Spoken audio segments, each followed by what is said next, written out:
അങ്ങനെ ഈ കഴിഞ്ഞ ആഴ്ചയും ഞാൻ സ്കാൻ ചെയ്യാൻ പോയി. അപ്പോൾ ഇതിനിടയ്ക്ക് ഉടമ്പടി വെച്ചതിന് ശേഷം ഞാൻ അഭിഷേക തൈലം എൻ്റെ അടിവയറിൽ പുരട്ടുകയും അഭിഷേക തൈലം ഞാൻ നാക്കിൽ പുരട്ടുകയും പിന്നെ അഭിഷേകത്തിൻ്റെ ഉപ്പ് കഴിക്കുകയും ചെയ്യുമായിരുന്നു. അതുപോലെ ഒരു ദിവസം ഉച്ച കഴിഞ്ഞ് ഊണൊക്കെ കഴിഞ്ഞ് ഞാൻ കിടക്കുന്ന സമയത്ത് എനിക്ക് അതിശക്തമായ ഒരു അടിവയർ വേദന എനിക്ക് അനുഭവപ്പെട്ടു. എനിക്ക് സഹിക്കാവുന്നതിലും അപ്പുറം ഞാൻ വലിയ വായിട്ട് കരയുകയാണ്. അപ്പോൾ എൻ്റെ മകൻ വന്ന് ചോദിച്ചു, എന്താ അമ്മേ, ഹോസ്പിറ്റലിൽ പോകണോ? ഞാൻ പറഞ്ഞു, ഇല്ല, മോന് പോയി അഭിഷേക തൈലം ഇനി എടുത്തുകൊണ്ട് വാ എന്ന് പറഞ്ഞ് മോൻ അത് എടുത്തുകൊണ്ട് വന്ന് ഞാൻ അടിവയർത്ത് പുരട്ടി. കുറേ നേരത്തേക്ക് എനിക്ക് ശക്തമായ വേദനയായിരുന്നു.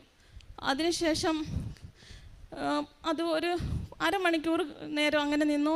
അതിനുശേഷം പിന്നെ അതങ്ങ് മാറി ഞാനൊന്ന് മയങ്ങി എണീറ്റപ്പോഴത്തേക്ക് എനിക്കത്